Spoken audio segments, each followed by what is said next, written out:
자, 안녕하세요. 한 주 동안 푹 쉬셨나요? 자, 우리 책은 22쪽입니다. 22쪽. 우리 자, 초자, 이드, 이거에 대해서 했고, 오늘은 이제 자 쪽에 포커스를 두겠습니다. 자의 12가지 기능. 얘도 조금 중요할 것 같긴 해요. 왜냐면 시험 문제에 나올 수밖에 없는 거기 때문에. 근데, 대놓고 나온 적은 없습니다. 그래서 이걸 외우기도 그렇고, 하여튼 12개나 되니까, 하여튼 보시면서, 맞아. 자는 이런 기능을 하지라고, 예, 감이라도 잡으실 수 있으셔야 돼.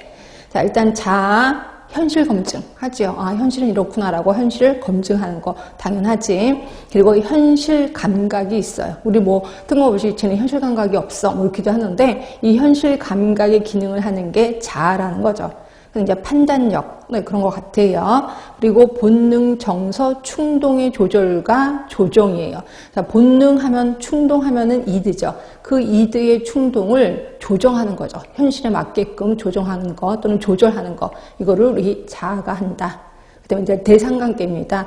요게 좀 우리 쪽은 아닌데 다른 쪽, 특히 국시에서는 이게 좀 많이 나오거든요. 대상관계가 뭐냐면 우리 이제 사람을 만났을 때, 아, 저 사람은 왠지 친하고 싶어. 아니면 저 사람은 왠지 싫어. 나 저런 스타일 싫어. 뭐 이런 사람 있잖아요. 이렇게 판단하는 걸 대상관계라고 표현해요. 그래서 맨 처음에 딱 봤을 때, 내가 좋아하는 뭐 얼굴이야. 라고 하면 접근을 하는 거죠. 근데 딱 봤을 때, 내가 싫어하는 사람인데, 그러면 이제 딱 뒤돌아서 모른 척 하는 거죠. 이런 것도 우리 대상관계라고 하는 거고, 이런 대상관계가 자아의 기능이다라고 보시면 돼요. 자, 보겠습니다. 좋고 나쁜 대상과의 융합이나 분리 정도를 결정할 수 있는 능력, 이걸 우리 대상관계라고 하는 거고, 서로 만족하는 관계를 형성하는 능력은 부모나 중요한 사람과의 초기의 상호작용에서부터 비롯된다는 거죠. 결국 초기에 부모하고 사이가 좋으면 대상관계에 대한 능력도 뛰어나요. 근데 부모와의 그 대인관계가 별로 안 좋아. 부모가 뭐 애전하게 처음부터 안 계셔. 그리고 부모가 일관되지 않는 양육 상태, 양육 그 태도를 좀 보여. 그러면 역시 나는 대상관계가 부족하다라고 보시면 돼요. 자, 그다음에 이제 사고과정, 뭐 생각할 수 있는 능력을 갖고 있다는 거죠.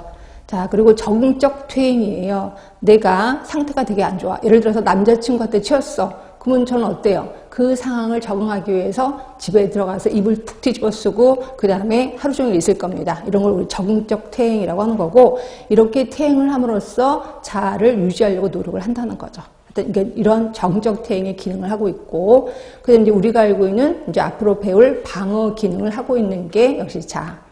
근데 자극의 관문이에요. 그래서 여러 수준의 감각 자극을 통합하고 조절해서 받아들이는 능력을 갖고 있다는 거죠. 자극의 관문, 뭐 이해되실 것 같고요. 근데 자율적 기능, 네, 하고 있습니다. 그래서 보시면 학습된 지식이나 기술, 습관 등등등, 이런, 뭐 어떤 취미, 어떤 뭐 학습, 이런 것들, 이런 자율적 기능을 갖고 있다는 거고, 근데 통합 기능을 갖고 있어요. 그래서 모순되는 태도나 가치, 정서 상태 등을 통합해서 외부로 나타나는 행동이 전체적으로 통합되는 능력. 결국 성격이죠. 말 그대로. 그래서 어떤 상황이 있을 때 전체적으로 내가 어떤 행위를 해. 그럼 이거는 나의 하나의 통합이다라고 보시면 될 것 같아요. 이런 통합 기능을 갖고 있는 게 자아고, 그다음에 이제 숙달과 자신감, 이런 것들도 자아 기능이구나라고 보시면 되고요. 어떻게 해서든 좀 외워두시는 게 좋은데, 이게 한번 진짜 대놓고 자아의 12가지 기능을 제시하시오 이렇게 나올 수도 있거든요. 아니면 이렇게 나올 수도 있겠다. 어떤 상황을 딱 제시하고 이거는 자아의 무슨 기능이냐 이렇게 나올 수도 있을 것 같아요. 그래서 이거는 좀 기억해 주시는 게 좋을 것 같고, 그다음에 이제 방어 기제 들어가겠습니다. 기출 문제로 어마어마하게 자주 나오는 방어 기제.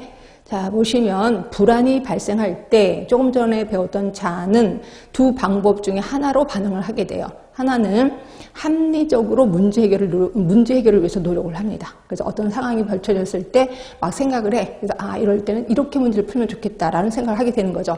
근데 이게 불가능해졌어. 그러면 두 번째 방법이 방어 기제를 사용하게 된다는 거죠. 그래서 대부분의 사람들은 정신적으로 건강한 사람이라 할지라도 방어 기제를 사용하는 경우가 되게 많다라고 보시면 돼요.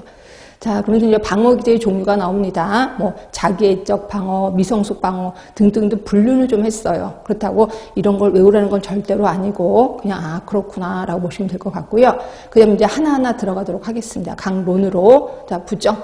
자, 의식적으로 용납할 수 없는 생각을 안 해버리는 거죠. 회피하는 거죠. 아예 부정하는 거예요. 그래서 예를 들어서 병원에 갔더니 당신은 위암입니다. 6개월밖에 안 남았습니다. 라고 하면 난 이제 부정하는 거죠. 아, 저 의사가 분명히 잘못 판단을 했을 거야. 돌팔일 거야. 라고 하는 거. 이런 건 모두 부정이라고 보는 거고요.